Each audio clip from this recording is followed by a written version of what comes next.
ያላቃሚ ያለህ የኩል የሚበላ በማለት የስፋቱንና ባለሀብቶችን ጊዜውን ጠብቆ እንደሚፈልግና እንደሚስብ ዘፈን አስመስለው ይገልጹት እንደነበረ ታሪክ ያስረዳል። ከተማዋ የአሁኑን ስያሜ ከማግኘቷ በፊት መታሎ በር ተብላ እንደምትጠራና ይህንንም ስያሜ ያገኘችው መታሎ ተብሎ የሚጠራ ወንዝ በመኖሩ ከወንዙ ስም የተወሰደ እንደነበረ በታሪክ ይገለጻል።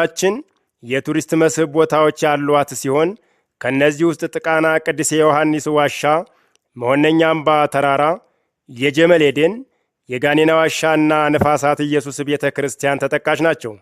ዛሬ ላይ ግን በልዩነት ትኩረት የምናደርገው በወረዳው ከለውጡ ጋር ተያይዞ የመጡትን የልማት ትሩፋቶች ሲሆን በተለይ ደግሞ በ2016 እና 2017 ግማሽ ዓመት ድረስ የተከናወኑትንና በመከናወን ላይ ያሉትን መሰረት በማድረግ የምናስጎበኛችሁ ሲሆን አብራችሁን ስለሆናችሁ ደስ ብሎናል። አብራችሁን ቆዩ።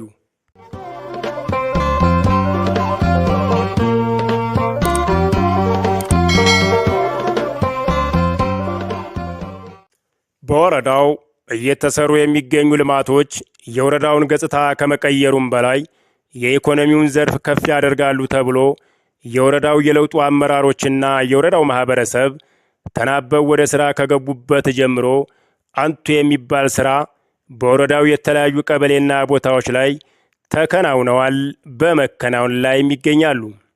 በግብርናው ዘርፍ እንደ ወረዳ ለውጡን መሰረት በማድረግ ግብርና የኢኮኖሚው የጀርባ አጥንት በመሆኑ የማህበረሰቡን እድገት በይፋ የሚያሳይልን ምርትና ምርታማነትን ማሳደግ ስለሆነ